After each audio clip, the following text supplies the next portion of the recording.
Jamal Abdul Nasser Siddiqui says the way ahead is clear. As head of strategy and policy at the Ministry of Interior, the government agency responsible for developing professional police forces across the land, Siddiqui knows that what he does here is vital. We have to work together. We have to achieve our strategic goal, bring stability in Afghanistan.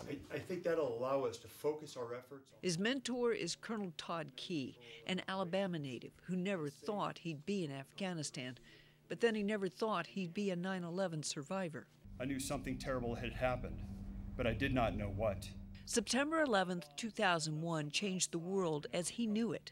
But somehow out of this terrible tragedy of hope and love find their way back to us. Commemorating the losses of that day is an annual pledge for people around the world. To us and inspire us wherever we are, For especially Key, those here in it's highly Afghanistan, personal.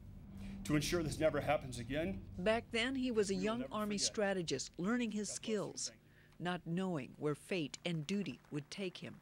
I think it's a duty to my country. I think it is a tribute to those who have lost their lives, because I think if I had been on the first and second floor and they had been on the third floor, they would be here instead of me.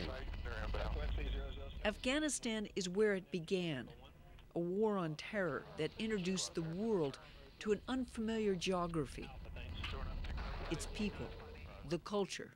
Salam, how are you? Key has learned its weaknesses and where to find its strengths.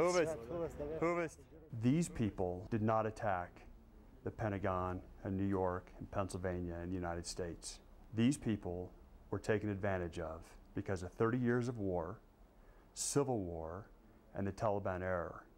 And I am absolutely positive that if these people had the wherewithal to stop that, they would have. Transition is more than just turning transition from the international. He says the time has come for Afghans like Siddiqui to lead the way forward. We have a strategic goal. We have to achieve this goal and show to terrorism and Al-Qaeda our commitment, achieve our goal. Gail McCabe, Afghanistan.